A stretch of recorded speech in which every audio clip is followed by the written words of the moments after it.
안녕하세요, 김태호 변호사입니다. 이번 영상에서는 이 사기꾼들은 어떤 특징을 가지고 있는지, 그리고 어떤 사람들한테 우리가 사기를 당하는지에 대해서 한번 보도록 하겠습니다.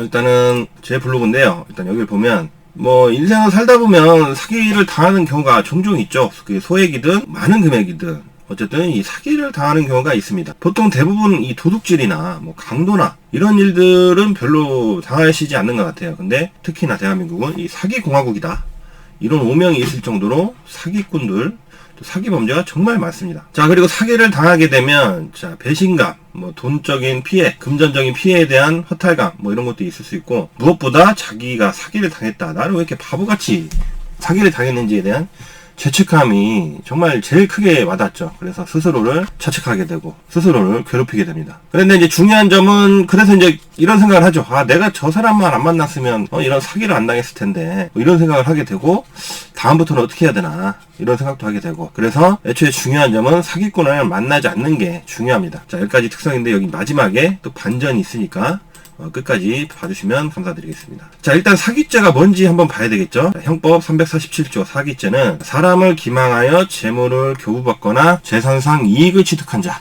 10년 이하의 징역, 2천만 원 이하의 벌금에 처한다, 이렇게 되어 있습니다. 기망이라는 거는 결국 속인다는 거죠. 내가 사람을 속여서 돈을 받았을 때, 속은 사람한테 돈을 받았을 때 그게 사기죄가 되는 겁니다. 대표적으로 이제 대여금 사기죠. 변제할 의사나 변제할 능력도 없었는데 갚을게 이렇게 하고 돈을 빌려가면 그게 이제 대여금 사기가 되는 겁니다. 자, 10가지 유형 중에 첫 번째, 원래 친했던 사람. 자, 아까 이제 사기죄는 기망이고, 기망은 이제 속이는 거니까, 누군가를 속이기 위해서는 누군가를 믿어야 되겠죠. 그래서 믿음이 원래부터 있던 사람들은, 자, 가족, 친구, 동창, 동료 같이 오랫동안 이제 여러분 옆에 있으면서 그 사람을 이제 믿었는데 그 사람이 사기를 치는 경우죠.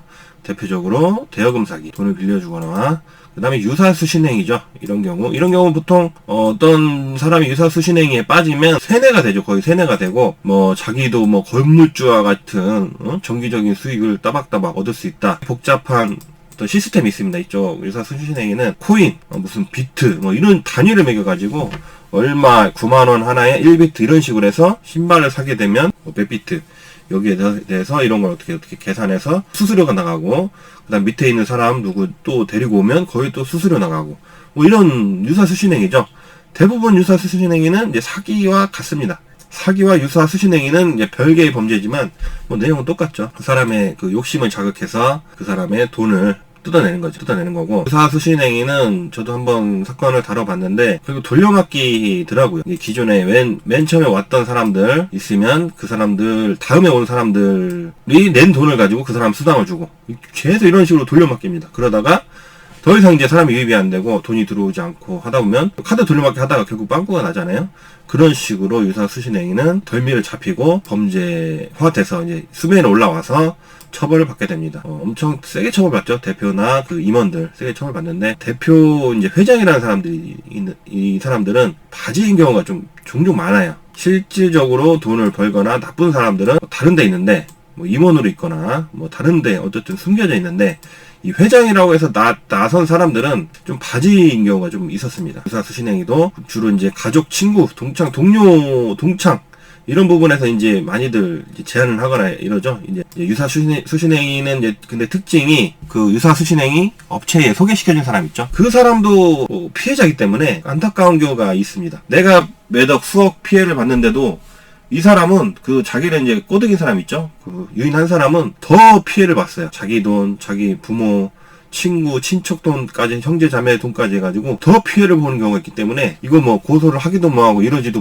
못하고 저러지도 못하는 경우가 참 좀 있었습니다. 안타깝죠. 부동산 투자. 자, 부동산 투자도 당연히 기획부동산이나 이런 경우죠. 이런 경우 300만원, 500만원 소액으로 투자할 수 있고 1000만원대로 투자할 수 있다고 부동산을 샀고, 나중에 주식과 같이 배당금을 주겠다라고 해서 샀는데, 그게 이제 개발이 되면 좋은데 개발이 안 될 확률이 높고, 일단 부동산을 사더라도 지분이 몇백 분의 1, 몇백 분의 몇 이렇게 되기 때문에 처분도 힘들고, 이런 부동산 투자 어떤 사기도 친했던 사람한테서 이제 나오기도 합니다. 그 다음에 근데 이제 원래 친했던 사람들은 보통 이런 경우에는 사기를 당해도 고소를 할 수도 있지만, 하는 경우에도 보통 좀 지나면 취하를 하는 경우가 좀 있었어요. 뭐 저도 그렇고 여러분들도 아마 그럴 것인데, 가족이나 뭐 친한 친구, 동창이 사기를 쳤다.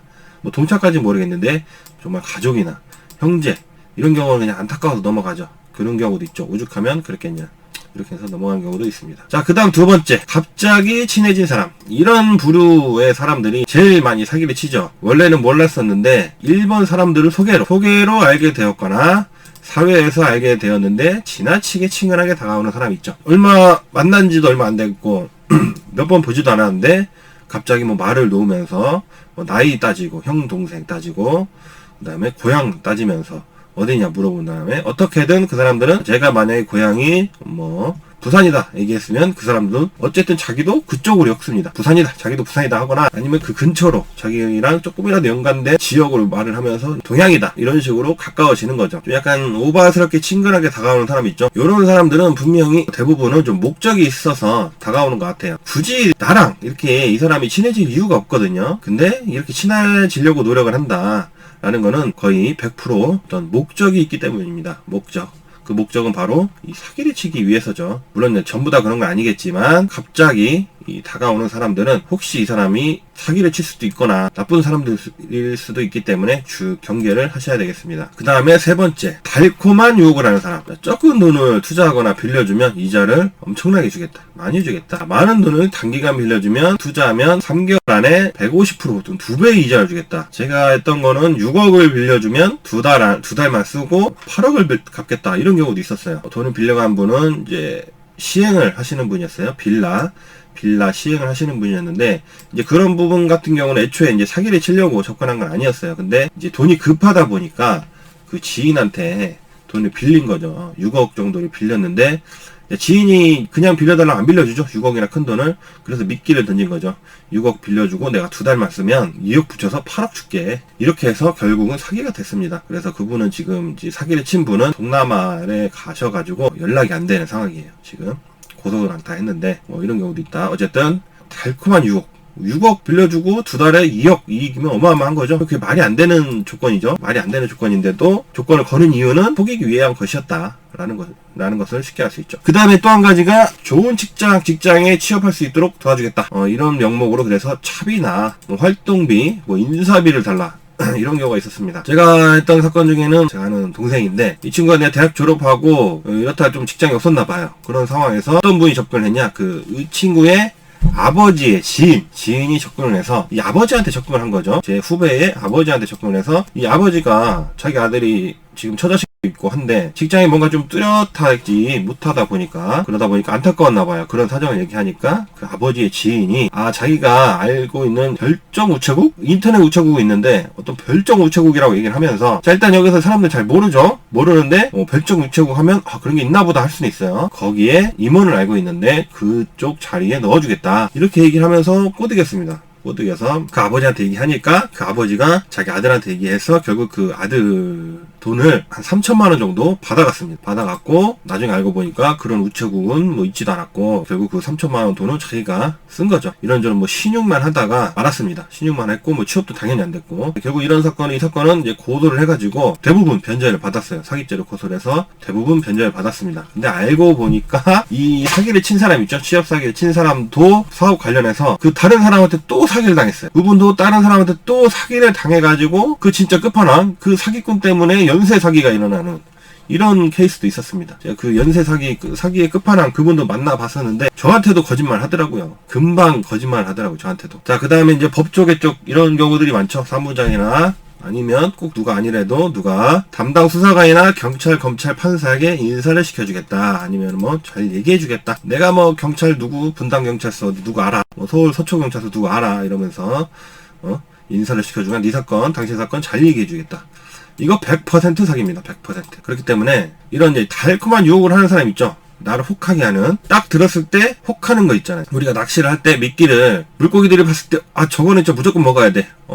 보는 순간 맛있겠어. 이런 미끼를 쓰지 어정쩡한 미끼 쓰지 않잖아요. 똑같습니다. 사기꾼들도 피해자들, 우리 물고기들이 봤을 때 혹하는 거, 이거는 물어야겠다, 덥석 물어야겠다, 요 정도 되는 미끼를 던집니다. 그러니까 우리 영상 보시는 분들이 사시면서 이거는 진짜 하늘이 준 기회인 것 같다, 정말 이거는 무조건 잡아야 돼, 혹하는 기회가 오면 반드시 한 발짝 뒤로 물러서서 나한테 이런 기회나 이런 좋은 조건이 올 수 있는 상황인지, 그리고 그런 제안을 하는 사람이나 기관은 믿을만한지 한번 두드려 보시기 바랍니다. 그런 다음에 이제 그 미끼든 그 정말 진짜든 그거를 이제 취해야지, 그러지 않고 덥석 그 어떤 미끼를 취하면 그거에 바로 사기죄 피해자가 되는 첫 단계가 되겠죠. 자, 두 번째. 자, 사기꾼들은 이런 특징이 있습니다. 자기 자랑을 하거나 끊임없이 인맥과시, 능력과시라는 사람이 있어요. 만나서 대화를 하면 거의 80% 이상이 자기 자랑이에요. 내가 누가 안다. 몰라도 안다 그래. 이 사람들은. 정작 안다고는 하는데 알고 보면 그렇게 친하지도 않고 몇 번 얼굴 보는 정도. 그런데 뭐 친한다 얘기하고 자기 능력을 과시하는 사람. 그렇게 얘기하면서 상대방으로 하여금 자기를 믿도록 만드는 거죠. 자기를 믿어야 속일 수 있고 사기를 치니까 이런 자기 자랑이나 인맥 과시하는 사람들, 이런 사람들은 이 사기꾼일 수가 있으니 주의를 하셔야 됩니다. 그 다음에 5번, 평소에 말이 자주 바뀌는 사람이 있습니다. 자, 사기꾼들은요, 믿음, 신뢰, 신용, 우정, 사랑 이런 거 없습니다. 그냥 돈이에요. 돈. 자기 눈앞에 돈이 보이면 곧바로 거짓말을 합니다. 1분 전에 한 말도 바꿔요. 사기꾼들. 어제 한 말도 바꾸고, 그리고 한 번 말에 바꾼 사람들은 또 바꿉니다. 계속 바꿔요. 그래서 사기꾼들 특징이, 이제 경찰이나 검찰 수사관들 분들이 조사를 하시다 보면 사기꾼들은 앞뒤가 말이 안 맞아요. 그래서 말을 많이 시킵니다. 그래서 처음 한 짓을하고 나중에 한 짓을하고 틀려요. 본인이 거짓말을 해놓고도 자기가 무슨 말을 했는지 모릅니다. 헷갈리고. 그래서 앞에서 한 말, 뒤에서 한 말 틀리고 꼬이고, 거짓말을 낳고, 이러다 보면 결국 덤비를 잡히는 거죠. 그래서 사기죄는 우리가 이제 법조 쪽에서 보면 기록 두께가 두껍습니다. 워낙 말을 많이 하니까. 이렇게 말 많고 말 자주 바뀌고 이런 분들은 사기꾼일 가능성이 큽니다. 아주 거짓말이 자동이에요. 이런 분들은. 자, 6번째. 자신을 믿으라고 끊임없이 강조하는 사람. 자, 이런 사람들이 있죠. 어떤 얘기를 하면서 나는 거짓말을 절대 안 한다. 나는 항상 손해보고 손해를 보면서 사는 사람이다. 라고 말을 하는 사람이 있다면 반대로 해석하시면 되겠습니다. 그러니까 나는 절대로 거짓말을 하지 않는다. 라고 얘기하면 나는 거짓말을 잘해. 이렇게 알아두시면 될 것 같고, 나는 손해를 보면서 산다 라고 하는 사람이 있다면 나는 손해를 안 보고 살려고 하는 사람이야. 이렇게 해석하시면 될 것 같아요. 자신을 믿으라고 하는 사람, 당연히 자신을 믿으라고 하는 이유는 결국 사기를 치기 위해서다. 그 다음에 7번째, 사는 집은 별로인 것 같은데 고가의 차나 옷, 시계 등을 가지고 다니는 사람. 자, 이런 분들이 있죠.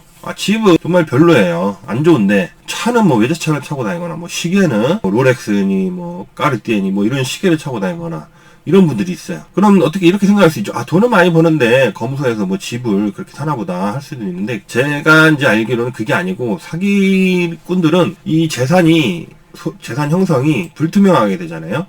범죄 소득이기 때문에 소득세 신고를 못 합니다. 종합소득세 이런 신고를 못 해가지고 부동산을 살 수가 없어요. 부동산을 살 수가 없다. 왜냐하면 부동산을 사면 등기를 해야 되는데, 등기를 하게 되면 국세청에서 알죠. 이 사람은 어떻게 뚜렷한 직장도 없고 소득도 이렇게 없는데 왜 이렇게 부동산을 샀을까 해서 세무조사가 나올 수 있고, 그렇게 되면 세금도 걸리고 범죄도 걸릴 수 있기 때문에 부동산이나 이런 투명한 재산을 사지 못합니다. 그래서 항상 과소비를 합니다. 왜냐? 항상 사기를 쳐서 얻은 수익을 현금으로 가지고 있어요. 현금으로 가지고 있고, 이 사람들 사기꾼은 목적이 항상 오로지 아까 여기 봤죠? 믿음, 신용 이런 게 전혀 없이 그냥 이 사람들은 목적이 돈이에요. 돈, 그리고 돈을 가지고 펑펑 쓰면서 유흥하면서 그렇게 멋들어지게 살고 싶은 거죠. 모래성같이 그 돈을 펑펑 쓰면서 외제차 굴리고 좋은 옷 입고 여기저기 다니면서 살고 싶은 사람들이기 때문에 항상 과소비를 합니다. 자, 이런 사람들은 사기꾼일 확률이 높습니다. 그 다음에 8번째, 자, 이간질을 하는 사람. 평소에 선량한 것 같았지만 본인과 여러분과 둘이 있을 때 다른 사람 흉을 보는 사람이 있죠. 이런 사람은 여러분도 잘 아실 겁니다. 100% 다른 사람 앞에서도 당신의 흉을 봅니다. 이런 사람들은 이제 이간질이죠. 어떻게 보면 이간질. 이쪽에서 이런 말, 저쪽에서 저런 말. 그래서 이제 그러다 보면 사람들은 사이가 벌어집니다. A와 C가 있는데 그 사이에 B가 껴서 이간질하면 A와 C의 사이가 벌어지겠죠. 그 틈바구니에서 B는 이익을 얻고자 하는 사람입니다. 그 이익을 위해서 이간질을 하는 거죠. 이 사기꾼들도 이간질을 잘합니다. 그래야 이간질을 해야 그 사람들이 자기를 믿고 따르겠죠. 그 다음에 9번째, 번듯해 보이는 사람. 자, 여기서 중요한 부분, 사기꾼은 얼굴에 사기꾼이라고 써놓지 않아요. 항상 신뢰, 믿음 이렇게 써 있습니다. 자신을 믿어라. 항상 선량한, 인상 나쁜 사기꾼은 없어요. 인상 좋아 보입니다. 그런 사람들이 사기꾼일 확률이 높습니다. 자, 지금 보다 보니까 결국은 뭐 사기꾼이라는 특징을 봤는데, 결국 뭐 어떤 인간 관계에서 사람을 구별하는 기준, 뭐 믿을 만한 사람인지 아닌지를 구별하는 기준이 되어버렸는데, 뭐 다 똑같죠. 사람 관계에서 어떤 사람, 이런 사람, 저런 사람 구분하는데, 어떤 특징들하고 사기꾼을 구별하는 특징은 똑같습니다. 자, 지금까지 9가지를 봤는데, 마지막 10번째를 보겠습니다. 가장 경계해야 될 사기꾼은 누구냐? 바로 욕심의 눈이 먼 바로 당신입니다. 자, 아무리 월드 클래스 천재 사기꾼이 와도 본인이 욕심이 없고 분별력이 있다면 절대로 사기를 당하지 않습니다. 팩트예요. 그래서 가장 주의해야 하는 사기꾼은 그 욕심에 눈이 먼 자기 자신입니다. 사기꾼들은 자, 이런 9번째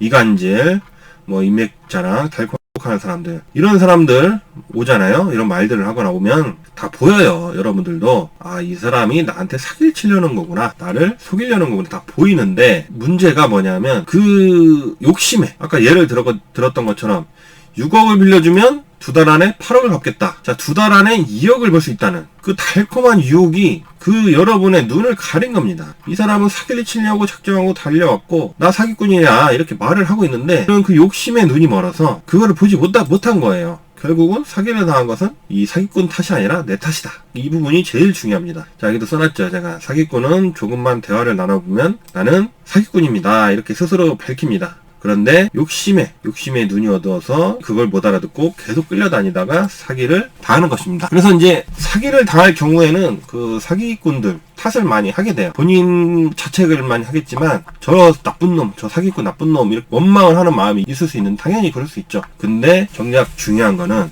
사기를 당한 거는 사기꾼 때문이 아니다, 내 탓이다 라고 생각을 하시면, 그 사기를 당했던 경험이 여러분들 인생에 큰 자양분이 될 것입니다. 그리고 그거를 경험 삼아서 다음부터 그런 사기를 안 당하면 되겠죠. 자, 이번 영상의 주제는 좀 마지막 부분에 있다고 봐요. 자, 남 탓할 것 없고 본인이 분별력을 잘 가지고 욕심 없이 살았으면 사기도 당할 일이 없고 사기꾼도 피해간다 라는 말씀을 드리겠습니다. 감사합니다.